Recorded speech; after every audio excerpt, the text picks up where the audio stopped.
Thank you everyone for joining us this evening for the second session of Hard Truths, a conversation series by the Free Community Church in conjunction with PinkFest by Pink Dot this year.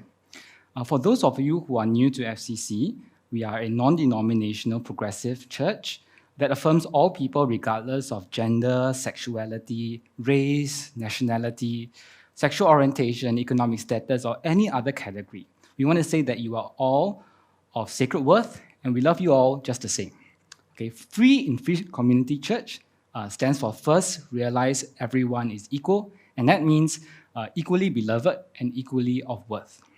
As a church, FCC, of course, has its views, but we would like to say that we make no requirement when you participate with us for this conversation, no requirement for you to hold the same beliefs as us or to change your beliefs after listening to this conversation. I think our intention really is for us to share the truths of our hearts with you so that you know you are not alone, and that if you would like to join us in this conversation, you are more than welcome. Okay, so with that, let's start today's session. Today's session is about queer aging. And on today's panel, actually, we're quite lucky because we have this whole intergenerational panel with us, from people from the 30s to 40s to 50s and to the 60s. Okay, so you can sort of guess later on, okay? You can do your own guesswork on who it is. But this is really just a snapshot. Even though we did try to include different people in the community, it's actually a lot bigger than that, and there's a lot more diversity. So I think maybe we can think of this session as a start off the ball rolling, to talk about queer issues. Something that I think maybe we don't talk about enough, but we really hope to engage in a little more as we mature as a community. Okay, so we're going to have some questions later on, and I think maybe those parts are actually the really juicy bits, where you get to pose your questions to the panel. But for now, let me start introducing to you the panel and start off with a few questions. Okay, before we move on to that. Okay, so my name is Mark. I am 37 this year, and I've been in FCC for 18 years. So you can say that actually I quite literally grew up in this church. And I'm quite thankful for a lot of the love and care I've received from the older gay and lesbian men in the community who have taken care of me, really. I mean, when I was young and growing up as a student, and now as a working adult, trying to give a little big back to the church. Okay, so I'm very thankful for that. And I would really like to introduce my friends from FCC who are joining us on this panel today. I'll start off with someone who is far away from us physically, but is very much close to our heart. So Michael, could you help introduce yourselves? Hello, I'm Michael. I've actually just turned 61. I know I don't look it, but hey ho. I live in London with my Singaporean partner. And we started to attend FCC back in 2018. We come back to Singapore under normal circumstances regularly, twice a year. And we started, as I say, in 2018. When the pandemic came in, we started to watch the Sunday services as they were broadcast every week, which was fantastic for us. And I attend regularly the weekly prayer meeting. So we really do feel that FCC is our home church. Thank you, Michael. Okay, next up, Andy. Hello, I'm Andy. I'm 45 this year, so Mark's my partner. So we registered our civil union in New Zealand back in 2019. So I've been with FCC since 2012, 2013. And in between, of course, I was away out of the country for maybe 1 or 2 years. So currently I serve at the FCC Sunday School.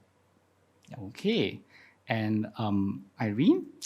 Good evening, everyone. As the only rose among the thorns, I'm very honored to be here and very happy to be able to share what is on my mind with regards to aging in general.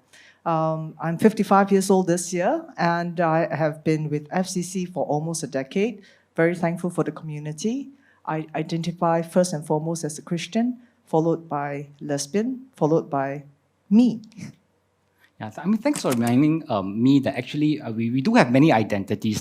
So even though we are talking about queer aging today and what it means to grow older as a queer person, LGBT person, actually we do hold many different identities, and we also acknowledge that we kind of like have different experiences. So even though we may say that we are from 30s, 40s, 50s, and 60s, actually there are a lot of other factors that kind of like change the dynamic. So it's not like we can really represent those things. So we just want to share from our hearts what experiences we've had, our stories, and we would really like to hear from you as well. So hopefully you can spark off some of your thoughts, questions, and comments, and complaints, okay?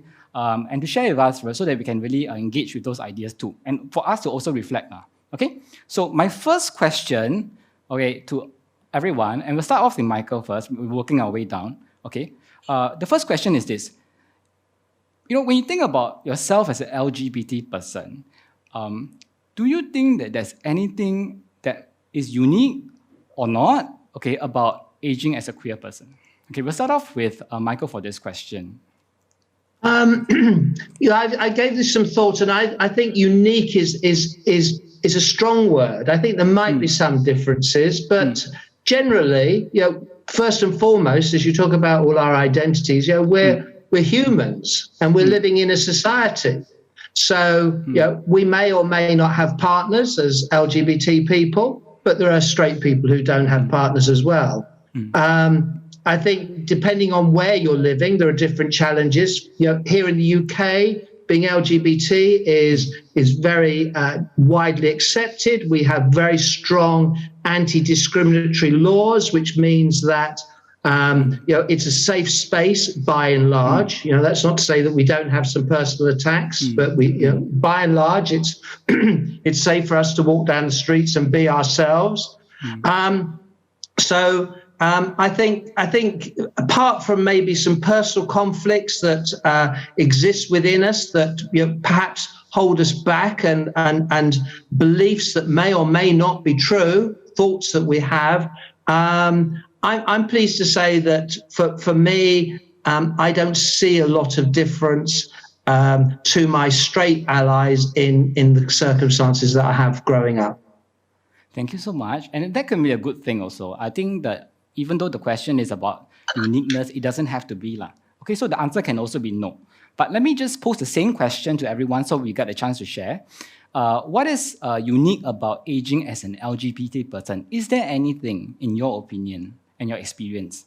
Actually, probably I think I would like to probably put a cap on what is actually aging. Like, to me, aging is like doesn't just start off at 40s or 50s where you start to have wrinkles or drop hair, all that stuff. So it probably to me it starts off from teen side. So like maybe 10s to 20s to 30s, 40s, 50s, and 60s, and beyond there. So that to me is aging. The aging process starts way earlier. So what is to me what is unique about LGBT aging, right? I mean, probably aging, I probably put it in like an equation form. Like Jamie has probably said it before. Like to me, aging is growing up plus growing old. It's a combination of the two. So what is unique about LGBT growing up? Is that they face that at some point in their lives, whether is it maybe 20s or depending on when they want to face themselves, or 30s or 40s or something, they face that. The question of the self-acceptance of their sexual orientation, that's one, and following that also perhaps they need to deal with the probable non-acceptance by their family, by the society at large. Maybe not in Singapore, maybe like from neighboring countries or people from neighboring countries also, by the community or by their friends or family. So that to me is quite unique, the growing up phase to me.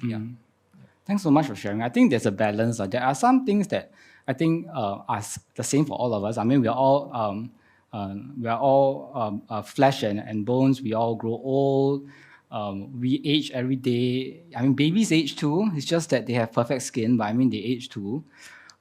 We age every day, and as we speak right now, we are growing older too, by the second.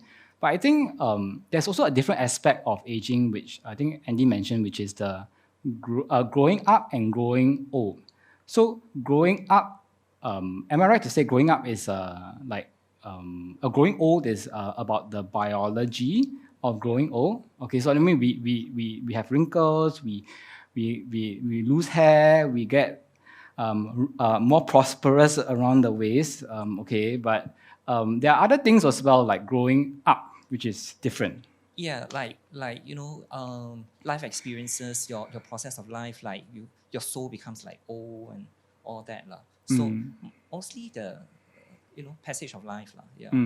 I think the choices, right, that we have to make are sometimes a little bit different from our peers who may identify as straight lah. Okay. So maybe let me not say too much. Okay, because actually you are supposed to be talking. So maybe let me pose the same question to you again. What is unique or not about aging as an LGBT person? I can't really speak for anybody and everybody else, but I can only speak for myself. To me, aging in this question is the fact that we are growing older, not so much as growing up personally. Obviously, that comes as part and parcel of our life cycle. But for growing older, I mean, there is, to me, not much difference. Whether you're straight or you're gay, simply because at the end of the day, your body still ache. You cannot run as fast, or you cannot, do as many physical exercise activities, simply because, whilst the spirit may be willing, but the body is weak. There is not much difference for me, other than the fact that there are certain considerations, in terms of being LGBT. For me, as a lesbian, it really means that I have to be a little bit more careful because of my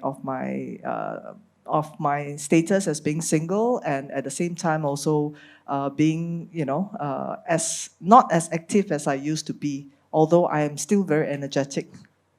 Sorry, what do you mean by active? Active as in, I can't dance all night, which was something that I used to love to do, simply because, I get tired a little bit more easily. My sleep gets disturbed a little bit more often. But I don't think that is a question of being identified as LGBT, but it is more being human, and as part and parcel of the human aging process, it is what it is, like what the fellow panelists have mentioned in terms of having wrinkles, having lesser hair, feeling more lethargic in general. Thanks so much for sharing. I think, okay, if I hear correctly from most of the panel, I think there are some differences, but in general, there's quite a lot of similarity. You don't see a very unique difference about aging as a LGBT person. Okay, and that may be a good thing and a beautiful thing. I'm curious, right? Because sometimes when we are growing older, especially when you are starting out as a young LGBT person, when you come out, the LGBT thing becomes very strong, right? I'm an LGBT person and I'm growing, I'm very different, I'm different from the rest, okay? I'm different from the mainstream and so forth. Do you find that actually as you grow older, it becomes less important or less significant in your life? Maybe I'll start off with Irene, and then we work our way back. Sure.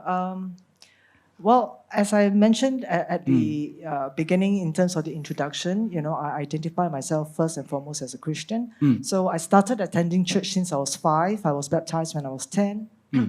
And, surprisingly, I only came out when I was 26.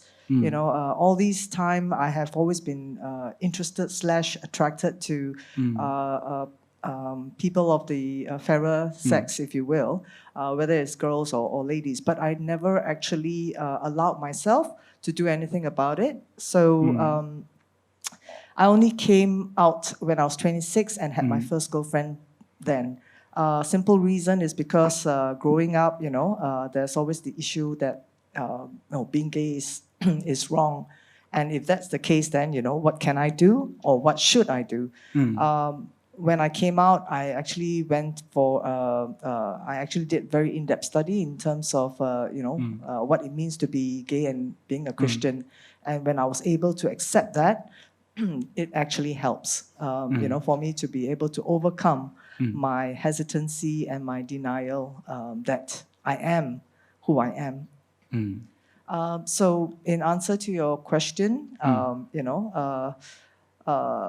it's not so much as being more pronounced, I am a lesbian or I'm gay. When I was younger, once I was able to accept myself, I've always been very out there.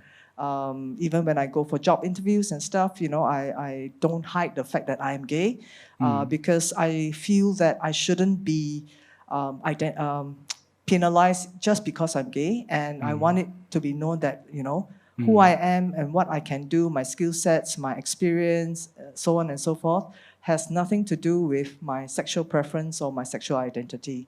So it's never, I have to be an activist and therefore, speak out there and say that I need to be, tell the whole world that I'm gay and fight for the rights. I do feel that we are marginalized, but it's not an age thing that, you become more of an activist when you're younger.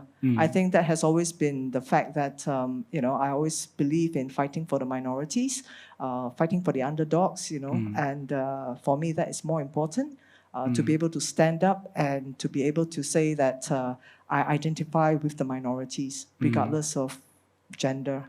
I mean, thanks so much for also kind of like helping us to expand our understanding of what being an activist means. Because I think sometimes, especially maybe I wouldn't say I'm super young. I mean, 30 plus is kind of like neither here nor there. But I would say that maybe in my 20s, when I thought of being an LGBT person, I always felt that, okay, yeah, you got to fight for rights. And that means marching on the streets. That means holding up banners and so forth. But actually being reconciled in your different areas of your life, your work, your kind of your spirituality and your own identity as a lesbian actually is a form of being a role model. And in that sense also, I feel quite strongly actually like an activist in many ways. Yeah. Okay, but same question to the rest also. Do you feel that actually as you grow older, right, do you feel that being LGBT means more of an issue or less of an issue?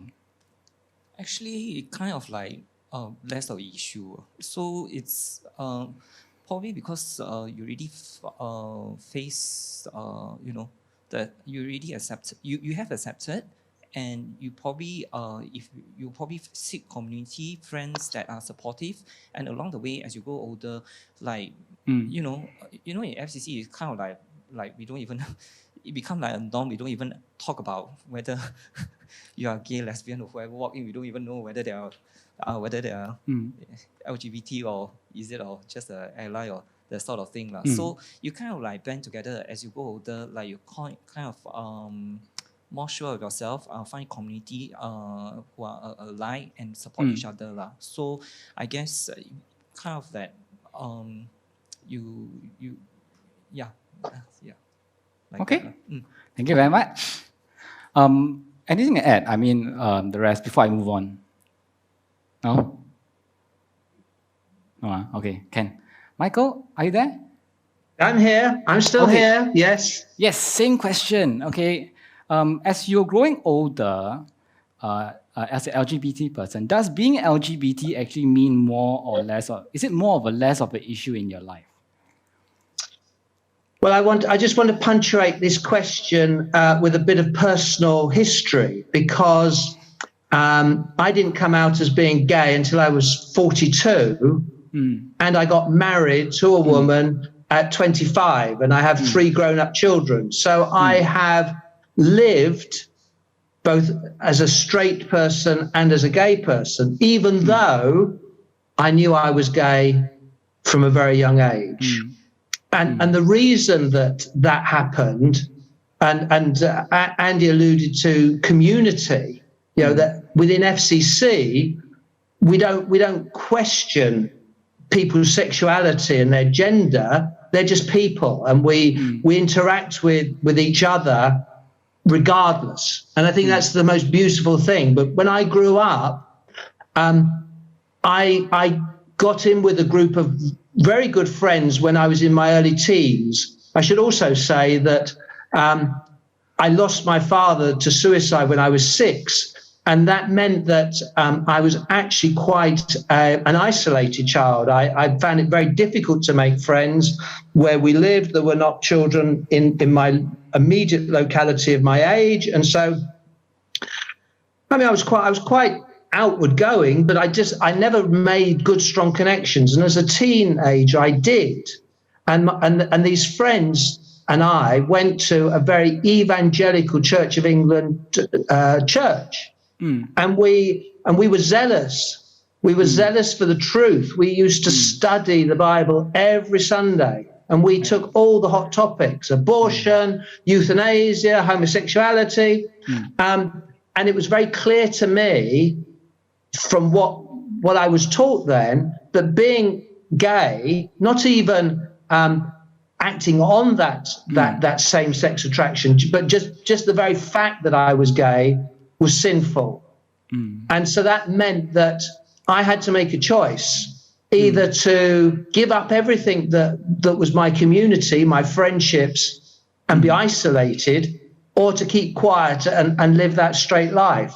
And that's what I chose to do. I'm not proud. You know, that's a fact. I don't need to get into punishing talk about that. But it took me until I was 42 to come out. And I'm very pleased to say that today, my wife, my children, Melvin, my partner, and myself are one big happy family. Tomorrow we're going to my son's house, who got married last year, and we'll be celebrating birthdays that we've missed. We'll be celebrating Father's Day, all sorts of things, and we're all together. But so your question, being gay, is it more or less of an issue for me now? In one sense, it's not. But I also want to just say that for people who are not in a minority, when they say, "Oh, everything's equal, we don't discriminate, we don't show favoritism," and that comes from the powers that be. I think that's very disingenuous, actually, because unless you are in a minority, you have no idea what it's like when someone makes a joke about being gay or men chatting up men, which happened to me only a few weeks ago in a business meeting.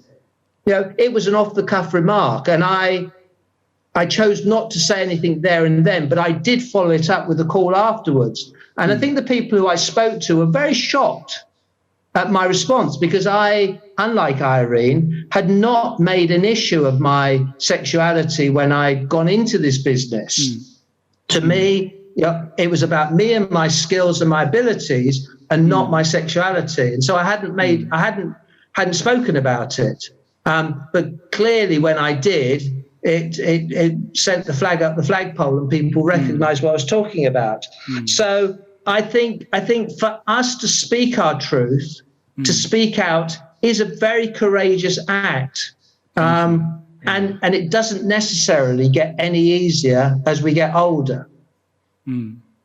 I asked this question also because for a personal experience, which is that, I secretly wanted it not to be an issue when I grow older. So as I grow older, I imagine as I grow older that it will become less and less of an issue. So it surprised me that actually in the last couple of years, there were some isolated incidents that made me realize that actually it is still very much an issue, And that even as I'm growing older, somehow maybe I have shielded myself in certain ways. So like, for example, Andy mentioned we got married in New Zealand, right?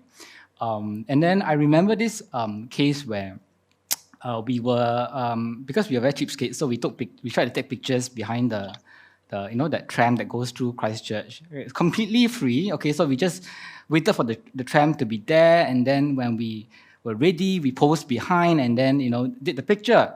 And then as the tram was going off, everyone started cheering for us, okay? So of course I was very happy, but then I could feel a sense of I'm a little bit surprised and a little bit, it made me feel a little bit unusual, because I always thought I was reconciled, and then I'm quite like over there. I'm seriously like I'm New Zealand, having a holiday with my partner. Again, I have my own place and everything, all settled, right? All the marks of growing up, right? But yet I realized that there were still parts of me that I think were hurt that I had shielded off. That actually these things reminded me that people are happy for me, and I find it weird, that kind of thing. So I think for me, I mean that's where my question also comes from, Yeah. So, I mean, thanks so much for sharing. Is there anything else you want to add?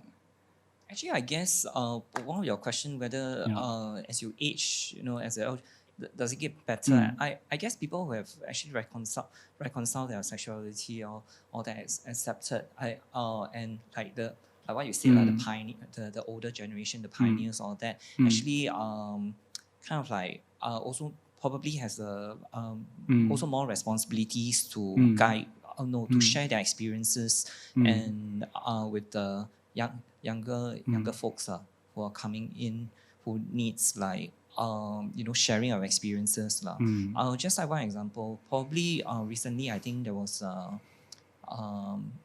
a couple, a gay couple, actually approached us and to have a meal. So they just started staying together. So they were just wondering, sharing from our experiences, what are the potential problems of that. So potential problem that might pop up with two persons staying staying together. What could the possibly conflicts and all that. So what I'm trying to say is that as you go older, actually there's like there are certain more responsibilities that unspoken responsibilities that like what might have done, speaking up, and like what our seniors has done for us, coming to our aid, making sure that we are okay.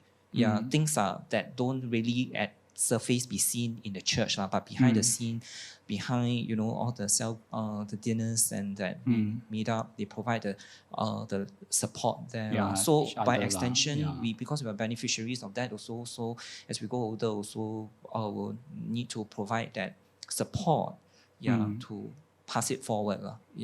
I mean we call it a community so I mean that's what it's about I think for myself, in conjunction with Pink Dot, right, which is coming up, I remember very clearly that when I attended the first Pink Dot, I saw this elderly couple. They were in their 70s. One was Chinese, the other one was Indian, and I was very curious. I mean, the idea or the thought that, it's Pink Dot and it's supposedly, in support of the freedom to love and stuff like that. And I asked this couple, I said, why are you here? And they were like, in their 70s and they were holding hands and being very loving and stuff like that. Wow. And they say that, they are supporting the freedom to love.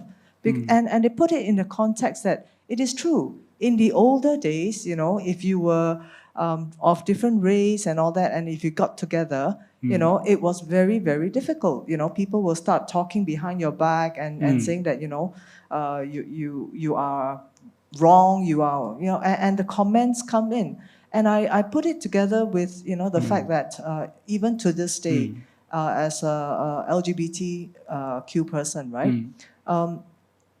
People will never understand because they themselves may or may not have gone through that same experience. But it doesn't mean that when people actually comment and say that it's wrong and it's not what it's supposed to be and so on and so forth, that they are right. As long as for me, as long as I feel that I'm not hurting anybody else. And I would say that I'm very fortunate because even though my family, my siblings, in biological siblings, are very staunch Christians. I mean, and they don't condone, the fact that I'm gay, but neither do they condemn me. And my partners over the years have always been very warmly welcomed by my family. And I think that being part of the community, showing support is as important whether you're LGBTQ or you're straight or you are from a mixed race couple and so on and so forth. We should actually be comfortable and be authentic and truthful to ourselves and to the people that we consider as our family and friends, rather than hide. And I'm not saying that, everybody has to come out of the closet and speak their truth. There's always a right time and place for everything. And for me, that is important as well. And I just want to also clarify that we are not advocating coming out, okay, as the right now, here now, come out, and that's the most important thing, and that will solve all your problems. Because I think for anyone who has come out will realize that that is hardly the solution to our problems. Our problems still stay. We still got a lot of other issues, more than just wrinkles and getting fat. Okay, so there are a lot of other things as well, right, that stay with us and are part of our lives, like spirituality and so forth. So I mean, thanks for sharing that. Yeah. Michael, yes. Mark, could I just say that I think it's very important for us in FCC to say, excuse me, to say that our guiding principles are what Jesus would describe as the two great commandments: to love the Lord your God with all your heart, mind, soul, and strength, and to love your neighbor as yourself. Thank you. And that is a very non-judgmental giving. It's thinking of others more than we think about ourselves. And it struck me when Irene was talking about love. Who are we to judge whether a couple love each other or not? That's between themselves and their creator, their God, the God of their understanding, dare I even say. I talk as a Christian because that's my belief, but it's not my position to impose my religion and my faith on others. And I do think that as a society, we need to guard as much as we can against others who judge. And there can be the danger that we see someone judging and then we judge them too.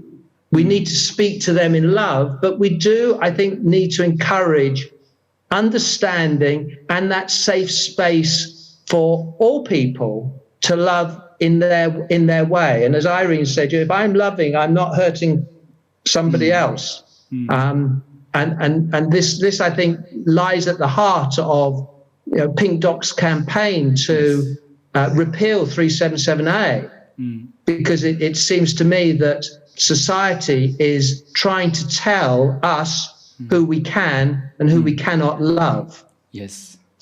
And I think, thanks for reminding us about Pink Dot, because this event is part of Pink Dot, PinkFest is part of Pink Dot. And one of the taglines for Pink Dot is freedom to love. But I think sometimes the problem is people think freedom to love means freedom to have sex and, nothing wrong, please go ahead, okay, nothing wrong with having sex, okay, please go ahead, we are very pro-sex, as in we are very positive about that as part of our lives, okay, or not, you can don't have sex too, that's fine. But I think the thing about freedom to love is, I think for us, it's really not about, in that very narrow sense, but as I think Michael mentioned, also freedom to, especially as we grow older, to freedom to love others, as in to care for others. To when we come out as a form of caring for others and to be our full selves to others spiritually, sexually, emotionally, socially, and everything. Yeah. There is a huge responsibility that comes with love. Yes. Yeah, I'm sure Andy and Mark will attest to that as a couple who are here today. But I know in my relationship that loving is thinking about the other person more than myself. And that's difficult. That is, if we're demanding the freedom to love, we're demanding something that is really difficult to live up to. Goodness, freedom to be selfish is the easy thing. Freedom to love is really, really difficult. Thank you so much. I mean, that's I think this is I think we do need to add to the conversation about, especially in terms of, at least from speaking as Christian and a LGBT person also, when we're talking about freedom to love, it's also the freedom to give and the freedom to care for someone else and freedom to give of ourselves, which is actually quite a huge responsibility, apart from it being a commandment of Jesus. Yeah. Okay, Ken? Okay, I'll move on to the next question. And maybe we can even save some time for more of the Q&A questions. Okay, let me just do a quick check. Okay, all right. Okay, my next question. Okay, so Irene mentioned Pink Dot. Can I just do a quick check? We all know about Pink Dot, right? And okay, so who has participated in Pink Dot events before? You? Attending Pink Dot? Yep. So could be online, could be watching the online service and so forth. So at least once. Okay. So more than once. Who has done more than once? Almost every year except Every year. for 2 years when I was traveling. Do you remember when was the first time you started? Long. I think 2009, right? 2009. You 2009. No, for me, You. I was away. There was a period of time I was working overseas. Oh, okay.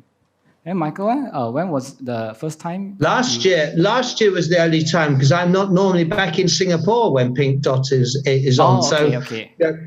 The pandemic in this regard was a blessing because Yes. Melvin and I were able to sit on our sofa, and I think you had like a party going for Yes. Pink Dot within FCC, and we were all on Zoom watching and participating, and it was the most wonderful experience to be part of the community. You know, the satellite part in London, but still participating in Pink Dot, listening to the very moving and emotional stories and uplifting encouragement that came from that event. Actually, Pink Dot has kind of like grown so much over the years. I remember when I first joined in university, it's really a dot. Like it's really a dot. Then it became a splash, right? And now there's an electronic splash all over the world. So it's actually grown quite a bit, like as a I think LGBT community in Singapore. Okay, so I just want to get maybe you guys to reflect on the LGBT community right now, what you see right now. Okay, do you see what do you see that is maybe strikes you as surprising when it comes to aging? Like, is there anything that surprises you? When you look at the LGBT community, is it more accepting? Is it less accepting? Is it becoming younger, older in any way? Let me start then. I think for myself, as I mentioned, when I first came out, there were not many places that LGBTQ can congregate. I remember attending a tea session, so to speak, at one of the places at Boat Quay, organized by this group called Slang, which literally means being alternative in that respect. But for me, it's like Singapore lesbians are naughty girls. But the reality of it is not that case. There were very few places that we can gather and get to know other lesbians in that respect. Comparing then and now, I think the LGBTQ community, they are younger, but they are also have a very strong voice, especially with the advent of the internet and so on and so forth, right? They have more places where they can actually speak their truths, speak their voices, and a lot of them are not afraid in saying that they are who they are, and please accept me as who I am, kind of situation. It is different, and I'm very glad that it has moved forward. Although obviously there are still a long ways to go. Could you share? Well, I mean, we if you ask me my wish list in that respect, right?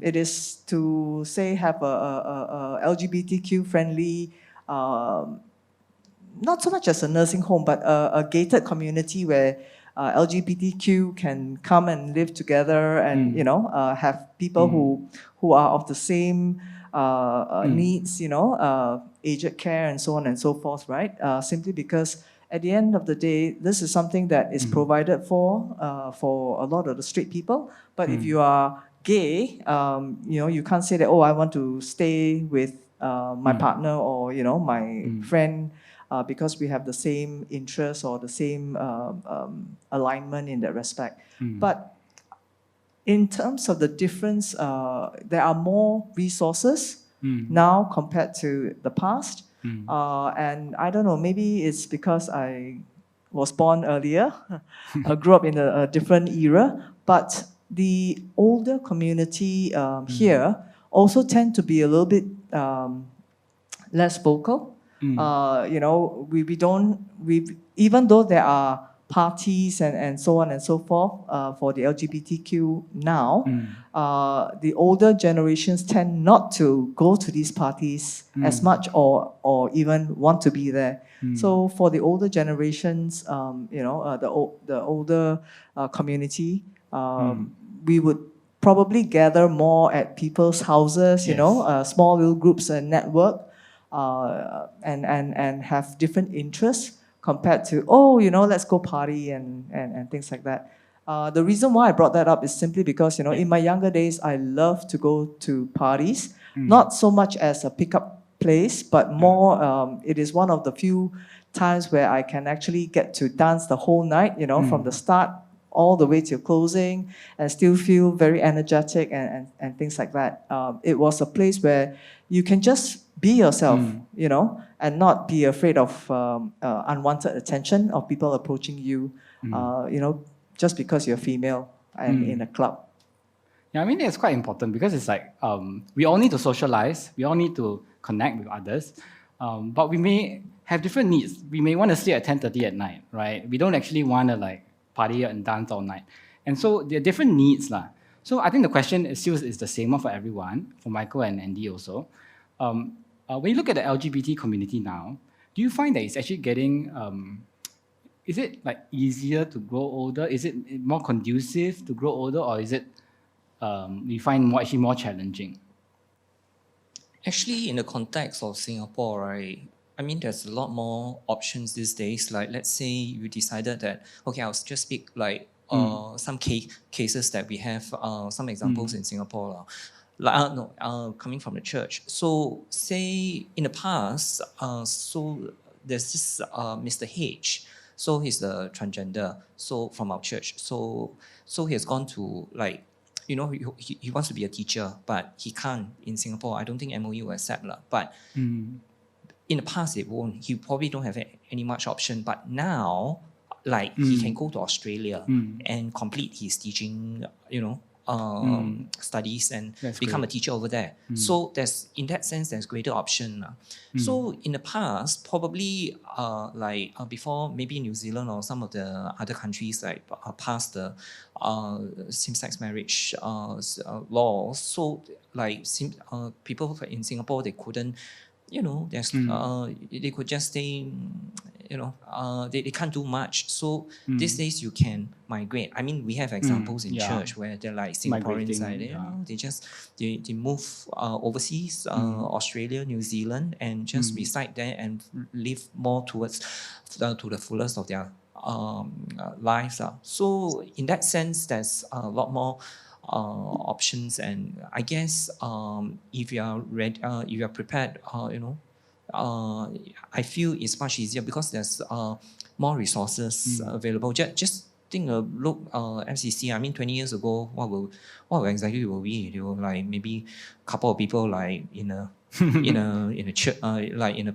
flat, right? Then like secretly, you know, had to text Reverend Yap, you know, a senior pastor or something, like to get some support and just to see whether, you know, their theology is It's all right very or not. But secretive. now it's different. We have Reverend Yap, we have like Pastor Pauline, we have, That's true. you know, Dr. Ollie and, you know, Lynette and all that. And we have That's so true. many theologically trained people in church. So in that sense that, yeah, I feel it's there's a lot more resources to help out. But there's, at least in Singapore, there's a lot more to go. Yeah. I mean, it's not perfect, but at least there are more choices that we can make. Okay, Michael, what about you? Yes, yeah, it's been interesting. I've been listening to the discussion and just writing some notes here. And I think it's about being ourselves. If we can be ourselves, however that manifests. Irene was talking about living in a gated community of like-minded people, and that like-mindedness might mean that I want to live with people who have a passion about gardening, or who have a passion about bird watching, whatever it might be. And being gay is just part of our identity. We said that right at the very beginning. We have a lot of facets to ourselves. And so I think and there has been progress. There's been progress here in the UK, perhaps faster progress here than in Singapore. Other Asian countries are ahead of Singapore, legalizing same-sex marriage and unions. We've seen it in India. But I think there is a need for leadership. There's a need for leadership because the Singapore government can be very quick to impose the law. I read this week of a lady who was in court for not wearing her mask, got caught by social media. That they didn't hesitate in bringing the full force of law down on her. The man calling out the mixed race couple, again causing a stir. And even this morning, I see that the police have brought the full force of the law down on some man who chose to ride his motorcycle without any clothes on. So the law can be imposed, but I think also you need to create an environment where every citizen can legally be supported to be themselves. And as I say, progress is being made, but until you get to that point where we can be comfortable in being ourselves without necessarily having to shout it from the rooftops, because there's much about many people's character, whether they be gay or straight, that they don't talk about. And I know you have a question coming up later that sort of might relate to that. There are lots of things that we do in our private lives that we don't necessarily need to talk about, and are just not relevant. We come as ourselves. So what would my wish be? For greater acceptance, Yes. And greater diversity within the bounds of respecting the community. So I think we don't need to cause offence, and we don't need to purposefully break rules that are there for the protection of others. But do I think that includes the fact that we're LGBT and we might want to have a union with someone for the rest of our lives? Definitely not.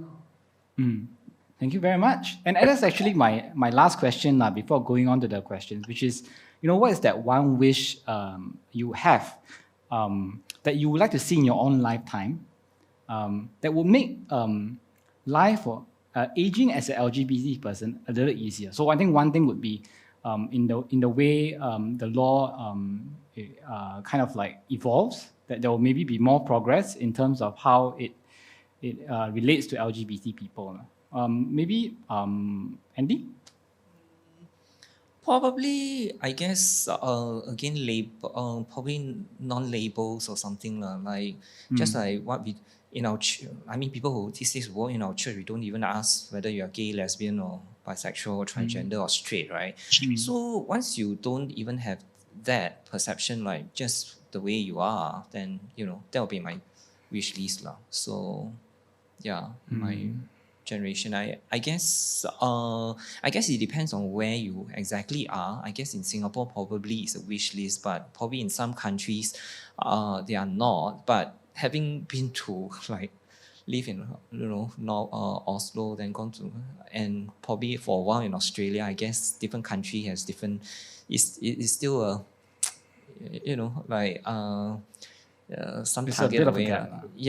So it's not like even they have laws, but they still non-discriminatory laws and all that. But still, there will be bound cases where it still exists. Yeah. Like even when we in Singapore, right, where we say, oh, our race is no longer an issue or something like that. But recently we have just that case of that, That, case? Ngee Polytechnic lecturer thing, telling to There's still a lot of progress lah. yeah, there's still a lot of progress in that sense. So. I mean, we want to see changes in the law lah, but we also recognize that the law itself is not everything. That people need to change too, and the hearts need to change lah. Yeah. Okay, Irene. One thing that you want to see in your lifetime, that you hope to see in your lifetime, that will make aging as an LGBT person easier. Again, I think it's the fact that for me personally is, the acceptance of us being able to be who we are. It really doesn't matter in terms of our sexual preference. And in that respect, it's also recognizing that, not everything should be only catered to the straight. So, for example, in terms of housing, just because you're not in a so-called family nucleus, you may or may not be able to afford a HDB even. So for hopefully in my lifetime, that the government will recognize that, it's not just the straight family nucleus that has such opportunities, but for people who may not be straight, may not be gay, lesbian, who basically can be, just the fact that they can actually afford and buy a property so that they can have a roof over their head, without having to ascribe to the traditional form of what makes a family. That would be a big step forward. It is still difficult, lah. It's still difficult. Especially in Singapore, lah. I mean, where land is scarce and properties are so expensive. I think that is something that hopefully, even for rental flats, to allow individuals to be able to have that opportunity. Yeah, as opposed to finding someone else to live with, right? Having to do that. Yeah. I think, I mean, there's definitely still some barriers, and right now, it's still not easy, even though I think things are getting better. Yeah. I think for me, I still feel that there are a lot of, I think FCC is unusual, because in FCC, there's a lot of different generations coming together. We literally have kids running around, and then we also have students, and then we also have young adults, and seniors as well, all coming together. And it's I find that it's actually quite unusual to me. It's a quite intergenerational context that I don't often, before I came to FCC, I didn't find it very often. Because usually when I go to, let's say the clubs or whatever, it's usually one dominant group. Or when I go for activities, events and so forth. So it's actually I've always found it quite unusual, but also quite a blessing to have different people coming together. Because I always have this, is it a fantasy or what? But it's a bit like, there's an idea that, when different three generations coming together kind of concept, the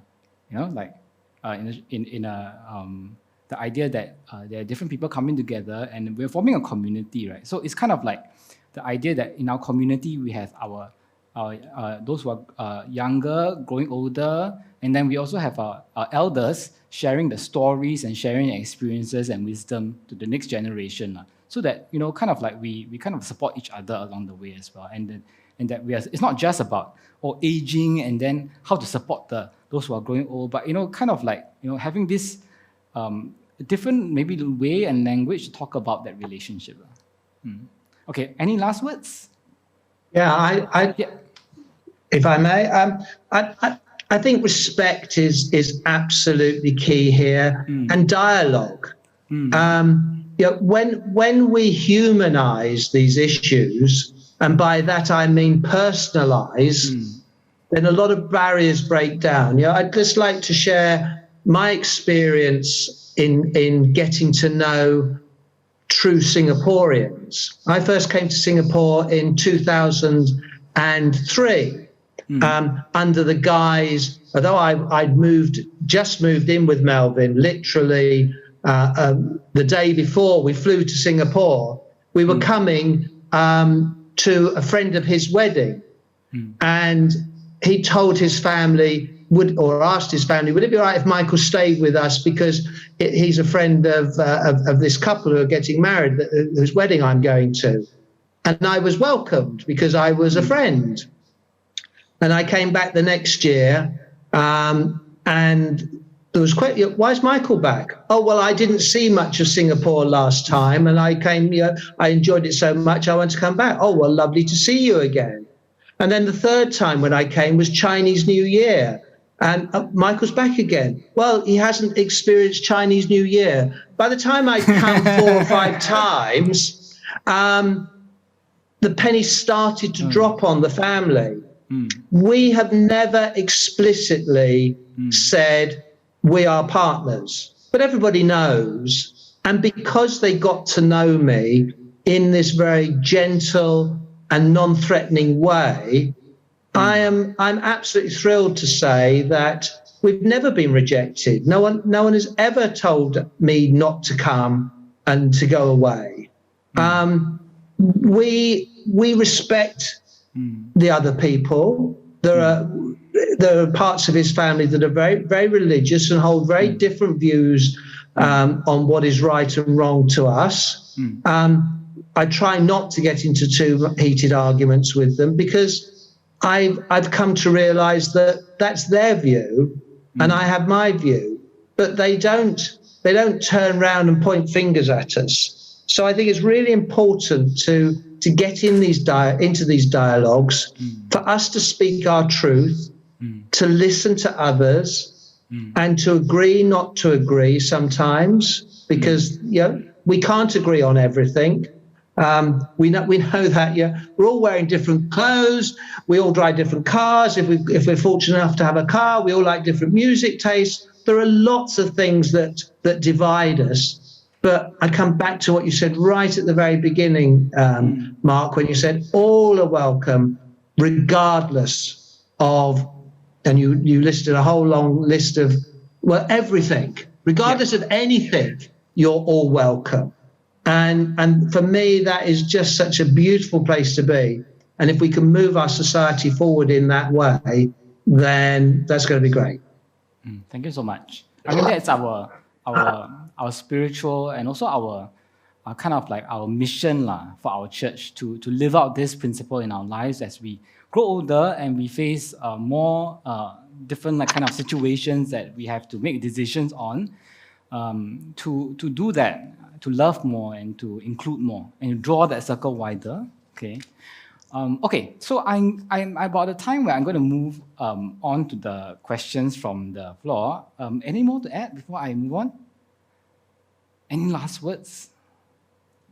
I think Michael said it very, very well in the sense that, at the end of the day, it is also, acceptance, right? As much as we hope to be accepted, regardless of anything, I think it is also great if, let's say, we don't also then enforce our views, ideas, and opinions on others. It is mutual respect, mutual acceptance, and a reminder in the sense that just because we are getting older doesn't mean that we are dead and gone. We still have values.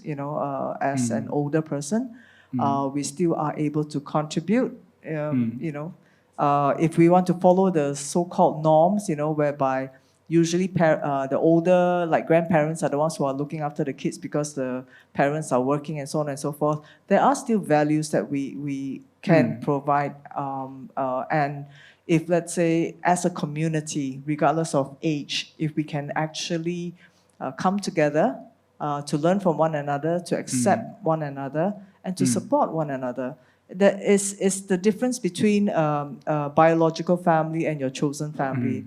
And I personally have been very blessed because my chosen family, my close friends and all, and people within the community, in FCC and even outside, they have accepted me exactly as I am, and they have been very supportive. And I'm just ever so thankful for that, and I really hope that, we all can experience that regardless of our age. Thank you so much. Actually, I got one just last thing? some last words or something. So, actually, aging, the topic of aging and growing old, it's actually quite a wide range of coverage, lah. Like dealing with it.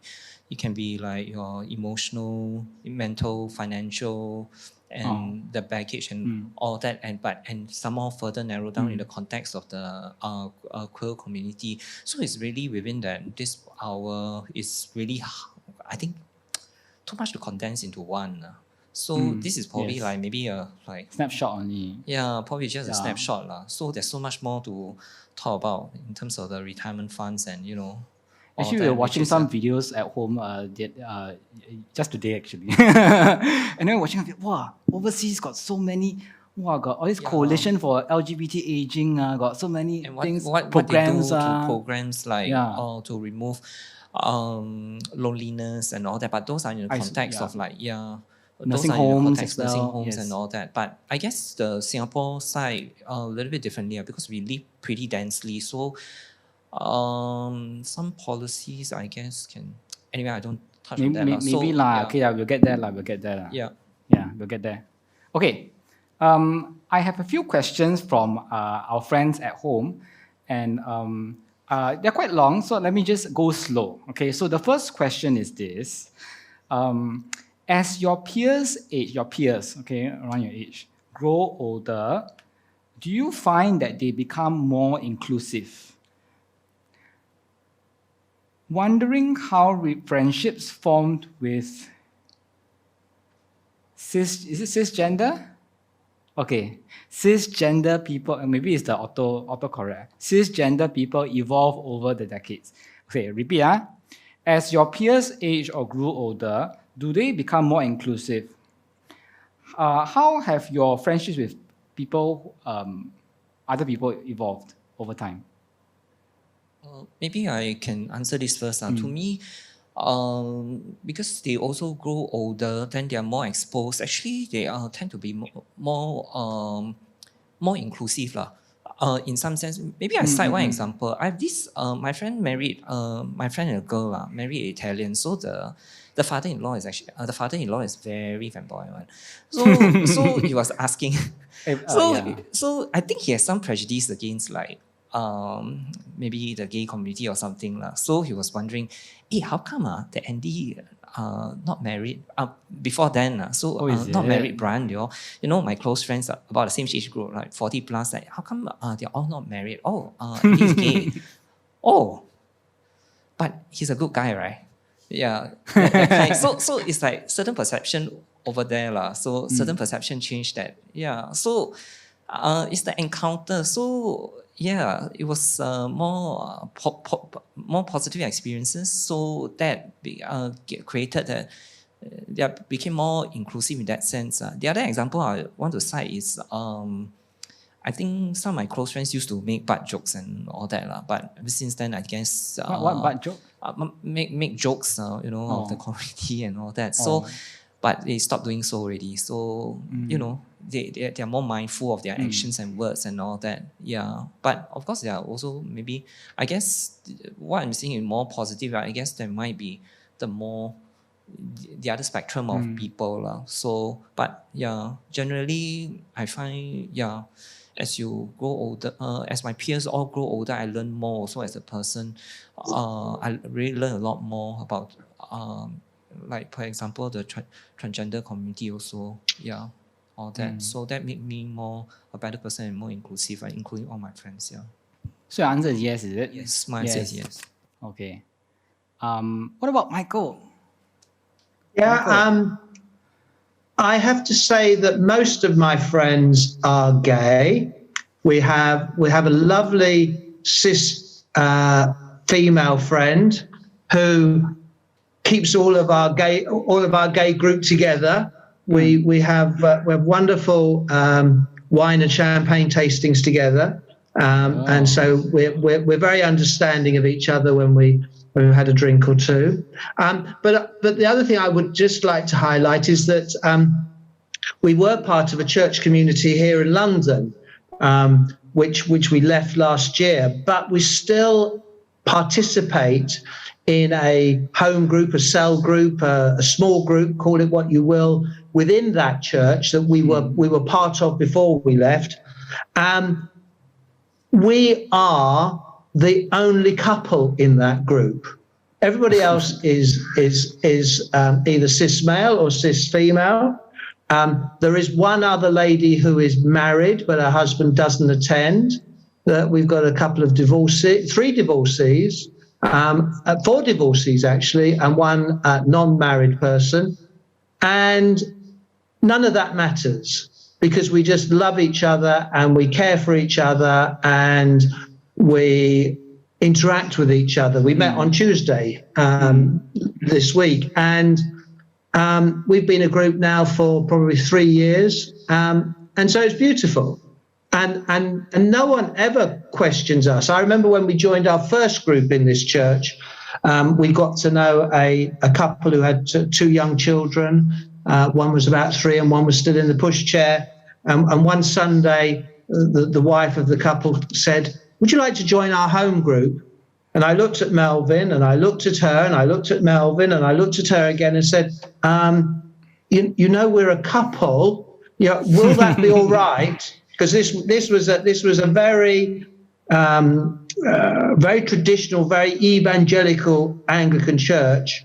And she said, "Oh, it's fine. I've asked everybody. I've spoken to everybody. They're all fine about it." You know, so people can be accepting. You know, I think there can be a smokescreen that is drawn up. I just one last anecdote. You know, when I was in my 20s and I served on the church leadership group, you know, we had a cross section, and I was one of the youngest people. I don't know how I managed to get elected, but I did. And there was plans to alter something in the church, and one of the elder statesmen came to the meeting and went, people have been talking to me and they're very unhappy.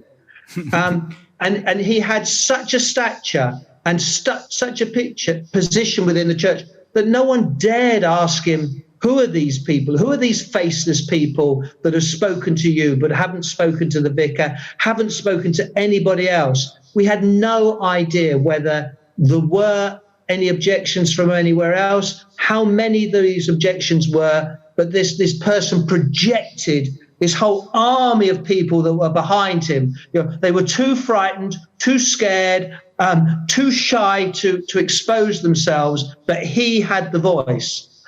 So I do think we need to be very careful of opinion that is given on behalf of the voiceless, faceless crowd. Perhaps I'm sounding a bit like an old broken record, but yeah, when a government says the people are not ready for such a move, how do they know that? You know, where is the evidence for that? Yeah, my evidence dealing with the family that I know in Singapore is no discrimination, no rejection of who I am and who Melvin are. They are open and welcoming and accepting. It may be not what they would choose, but they're not standing in the way of us choosing it. And I do think, you know, that the time is coming when the government should show leadership and strength to say to the people, this is the right thing to do. Lee Kuan Yew never hid from that. He said it was the right thing to do in time. You know, let the government show leadership and do the right thing. So I guess, I mean, there are some positive changes, but definitely a lot more still needs to be done. Okay? But let me just pare the question down, okay? Because the question could be taken at different levels. Inclusiveness could be government, politics, community. But actually the question, I think I would like to pull it back, okay? So my question to you is, as you grow older, among your peers, do you find that people are becoming more inclusive? I don't know whether, okay, I have to ask the person now, whether the peers mean LGBT or not, but I guess it means non-LGBT lah. Yeah. Do you think yes, becoming more inclusive? Again, I can't speak for everybody who is around my age, right, in the 50s, right? Personally, I find that it's not so much as you grow older, you become more accepting. Ultimately, it's still down to the individual because, you have people who are a lot more open and more accepting because of the positive experiences that they had. And you have also people who are, less accepting because of the negative experiences that they have. So it really boils down to the individual. But I think... For you? For me, my peers have always been accepting. But then again, it comes down to the fact that it's who you are, right? If like speaking for myself, it is my prayer that I am approachable, I am a good listener, I'm a good friend, and therefore regardless of my sexual orientation, regardless of my economic status, etc., the circle around me are very accepting of me as me, and as an extension, they are also accepting to others as well, and try not to judge. And that's where the old adage of birds of the feather flock together kind of situation is because you have the same values and you value the other person as an individual first and foremost before anything else. So, in answer to your question, I have to say that it's individual, but I think hopefully as one grows older, one becomes a little bit wiser, not as unforgiving, and be a little bit more empathetic and understanding. Because ultimately we are all humans. If we get a cut, we all bleed. And it is something that I hope and pray for. I mean, this kind of question is a bit hard to say for the community. It's more like for your own life. So sometimes yes, sometimes it depends on individual. For you, yes, I guess. I think for Michael, yes, but I think there's a lot of room for improvement, especially at the political level. I think for me, hard to say because I think it depends on. I don't know, is it a good or bad thing, but I feel like sometimes, because of values and beliefs, so sometimes over time you curate your circle, right? So it kind of like, whether they're straight or not, they kind of like accept you. Okay, and then people I don't really have that personal relationship with, I think when you grow older, somehow it's like you kind of know, right? When you reach a certain age, it's like... Them out already. I mean, seriously, you don't have to ask, you know already, okay? Certain things, so certain profile you roughly know. So I think people also start asking. I don't know whether that's considered inclusive or not, but at least I don't say anything offensive. So I think that I'm happy about that. Okay, there are two more questions, but I want to skip the second question because I think the second question was about marriage. So if we have time, I'll return to that, okay? But the third question is about aging, so I want to move on to that first because that's on the topic for today more closely. Okay, so this question is about aging. As an aging LGBT person, I'm concerned about mental health issues. We face discrimination due to discrimination and being rejected by loved ones. Where can we get support and help? This is especially important because a lot of us are single and probably die single. Do I need to repeat? Yeah, I think you okay, I mean, repeat one more time. As a LG, because Michael is overseas, so maybe sound a bit hard to hear. Let me repeat one time. Slow, yeah. Yeah, okay. As an aging LGBT person, I'm concerned about mental health issues we face due to discrimination and being rejected by loved ones. Where can we get support and help? This is especially important because a lot of us are single and probably will die single. Okay. Anyone want to start first? Yeah, I'm delighted to tackle that because I've been getting help over the last 4 years with mental health issues. And I think this pandemic has really helped, certainly in our community here in London, but I think around the world, for people to be much more open to discuss mental health issues. Yes. And mental health has been, the definition of mental health has been drawn much wider, and much greater acceptance. So that my first comment is hooray, that we can talk about it. Secondly, I think in that question, there was some real fundamental truth. You know, if you as a gay person grow up thinking that you are not normal, that you are different, that you are unaccepted, that you are being criticized, that you cannot be yourself, what this does is create a divided person in yourself.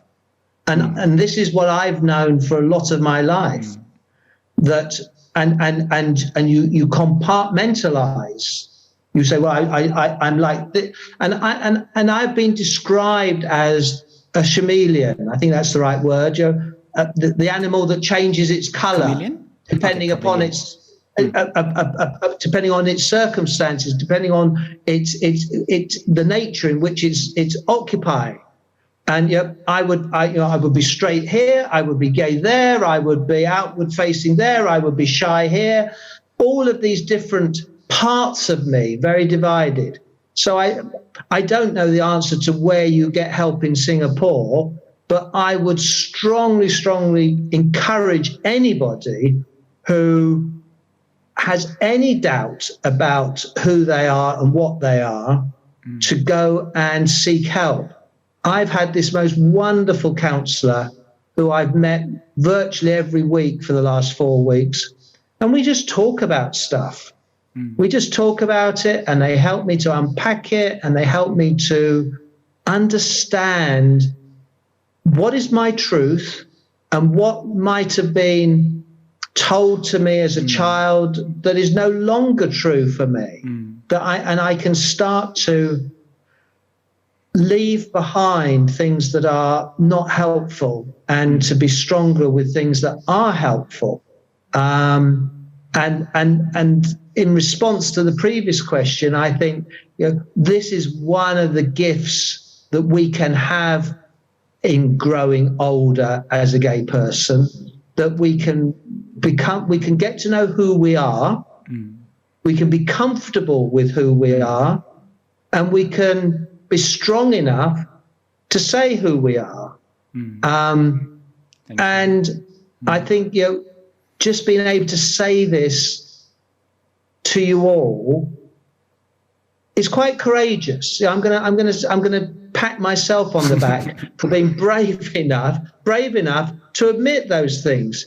Because I tell you, 4 years ago, I would not have been brave enough. I'm fine. Everything's okay. Nothing wrong with me, I would say, knowing in the back of my mind that I wasn't quite comfortable in this situation, and I wasn't quite happy about that, and I wasn't quite dealing with something else in the right way.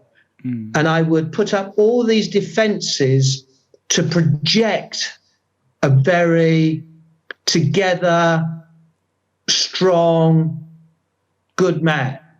And I'm not. I'm just like everybody else. I'm human. I have my faults. I have my weaknesses. And that's okay. I don't need to be perfect. I just need to be me. And it's been a privilege just to be able to share that with you today. Thank you so much for sharing. I mean, I think growing older is also a chance to learn how to be vulnerable and to find that space in which you can be vulnerable and to make those choices to be. So I think that's quite beautiful. I mean, it's about mental health. So the question was actually about mental health. And then how we actually face a lot more of it. So as we grow older, you know, do you find that you face mental health becomes more of an issue as you age, as an LGBT person, especially because due to discrimination and so forth, especially because, you know, we might be single and probably die single. Okay, question, answer. Actually, mental health has a different thing, you know, there are different, like bipolar considered mental health, like psychological delusional issues also considered mental health, and also depressions and all that is pretty a wide spectrum. Quite widespread. It's very wide. Yeah, so probably in that respect, I guess quite a fair bit is due to the value system. In a sense, like, let's say you feel insecure about, let's say you got $1 million and yet you still feel insecure about not having enough, and that created anxiety, and you know that.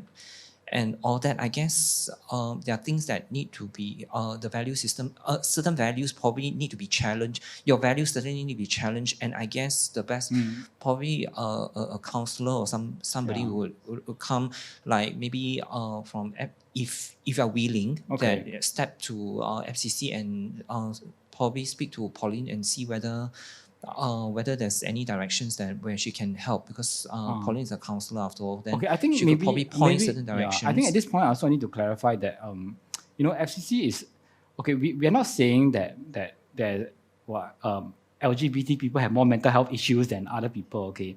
Yep. But what we will probably say is that we do have a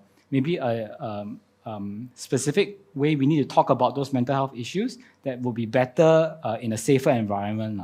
So, I mean, FCC provides counseling services, okay? So please let us know if you need help. But of course, we have a spiritual dimension to it.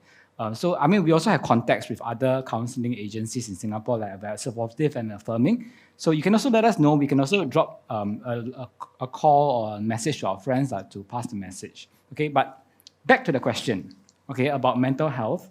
As an LGBT person aging, I'm concerned about mental health issues we face, especially because we are more discriminated, especially because we are more likely to be single and probably die alone. Okay, it's a bit, I'm reading word for word, okay, so I'm not being a drama here. This is just word for word. Finish already? Maybe you must. Okay. Yeah, I'm okay. Yeah, maybe I'll just say, like, it's not just going to be one session or two sessions. That it's like, I think it really depends on what the situation faces. Maybe the person is facing caregiving responsibilities and all that. Probably then Caregivers Alliance would provide a lot greater help facing support in that sense. And in terms of that, like rather pessimistic of dying alone and all that is true. I mean, singles, but it doesn't mean that you don't have friends that band around. So certainly, I guess in that layer or that question there, probably there must be something, Have to. I think when you're single, just like I guess remember the Dirty Hands. We have that arm of that elderly, outreach. The elderly. They are doing quite well, but they are lonely. But I guess they just needed somebody to talk to, and a bunch of volunteers went there to just to talk to them rather than to clean the house. And it's not like they needed a help, but I guess it's not so straightforward as to just one session or 3 sessions to get the help. But I feel not just within the circumstance there, but also I guess certain beliefs that they hold that is creating that. Okay. I guess for myself, at this very moment, I think I'm the only qualified one, since, you are all attached and stuff like that, right? I'm still single, right? Having said that, I think mental issues is a very wide and very wide terminology. How one considers having mental issues really depends on the definition. So mental health issues. Mental health issues, Yeah. right? So for myself, back in 2013, I suffered from depression. I didn't really know that I was suffering from depression, other than the fact that I was crying all the time. I didn't want to get out of bed, and I didn't want to be in contact with anyone. And it's not the fact that I'm older. I mean, 2013. It hit me. It's not because of age. It's not an age thing. So not recognizing that I was suffering from depression was also an issue, right? Because I just didn't understand, why am I crying all the time? I mean, for those who know me, generally I'm quite uppity, bubbly. happy-go-lucky kind of situation. So I didn't understand it.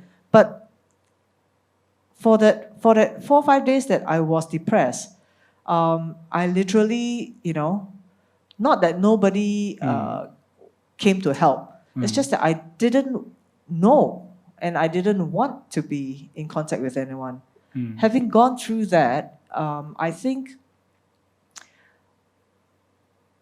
it is, to me, even to this day, a big concern. because being single, staying alone as I grow older, as I mentioned earlier, right?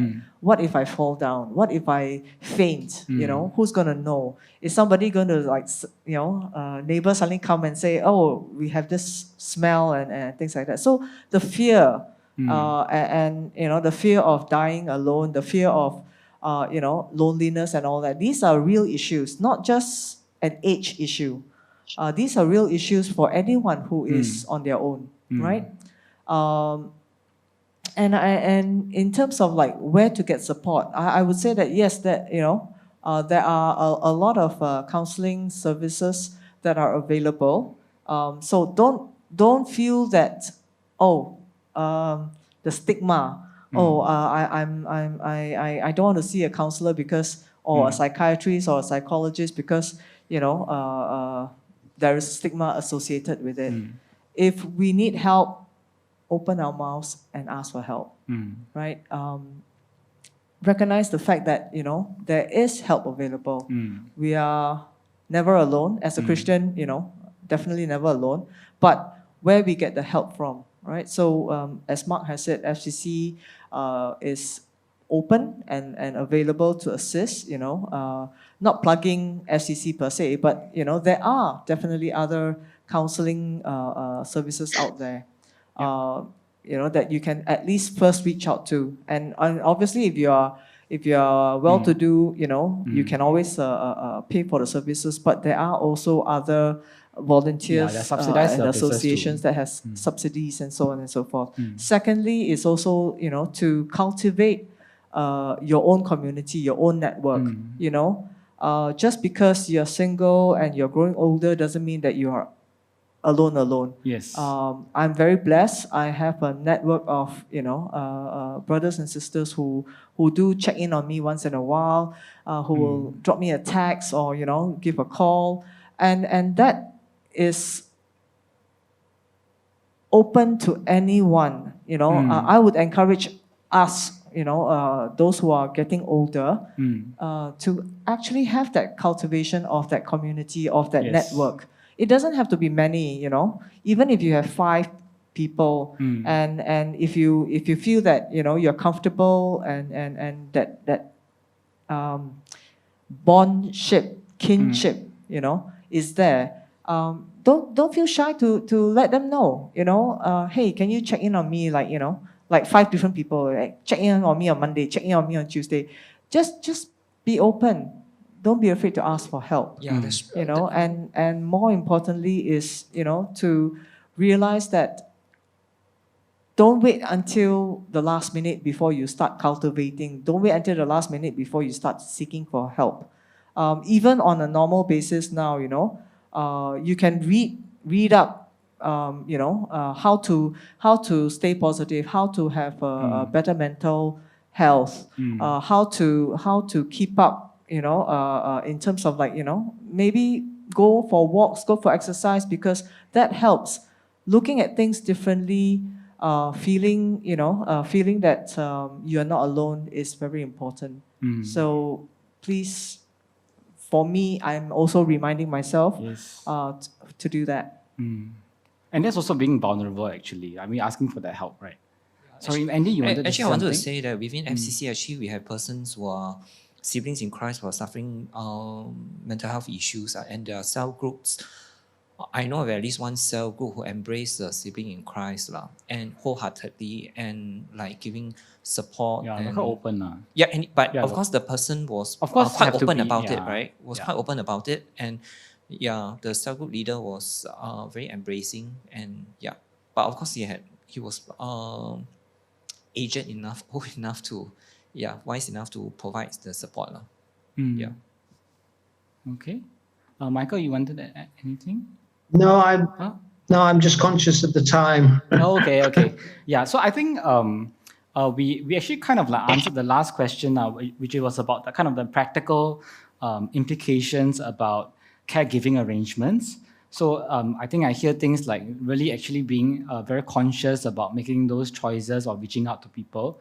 And I think that is also it's scary and being vulnerable, but it's also a choice that we make, because I think maybe in the traditional life cycle, the typical chronology, in a kind of a typical, grow up, get married, have children, and you have a certain expectation of how the caregiving is supposed to work. But actually, we also have choices that we can make. We can make alternative arrangements. We can have alternative. We don't have. I just heard it today. We don't have biological families, but we can have logical families, families that we make by choice.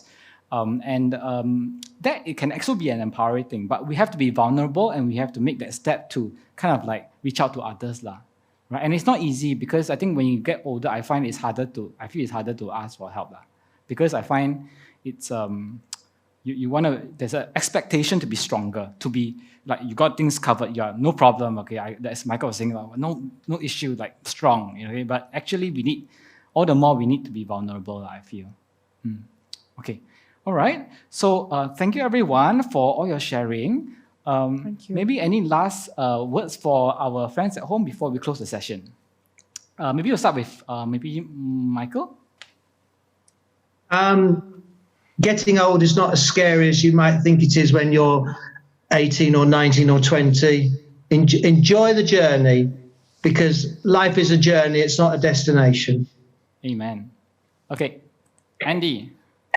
Yeah, aging can be sometimes quite empowering, like maybe turning your hair grey or something. Like people tend to take you more seriously or something, particularly for me, who's like, who look like a kid, right? So yeah, so when I tell them that I'm actually 45, then they take you more seriously. And also like, Ben, the actor Ben, was actually sharing that actually as he grow older, he actually get more jobs because of all his grey hair, right?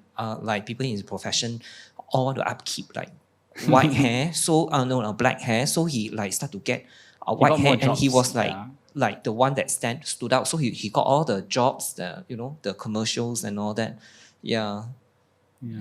That's all. It can be pretty empowering, so yeah. Irene? For me, it's a reminder that, no man is an island. We are never alone. Whether it's your faith belief or, your immediate circle, you're never alone. Reach out, be open, be vulnerable, be authentic. I think that's the best way to make connections, and that's the best way that, people can understand you, and you can also then understand where they are coming from. And don't be afraid to reach out. Thank you. I think don't be afraid to reach out. Don't be afraid to make those choices that would give you that kind of like space in which you can be to grow even more as we grow older. So okay, all right. I think it's really 9:30. It's pretty late, and I thank you everyone for staying with us. It's not easy to concentrate and stay focused. So thanks everyone for joining us today. Thank you. Okay, and also to our panelists, for sharing your stories, for being vulnerable, and for helping us along the way. Okay. Thank you for having us. Thank you. Thank you.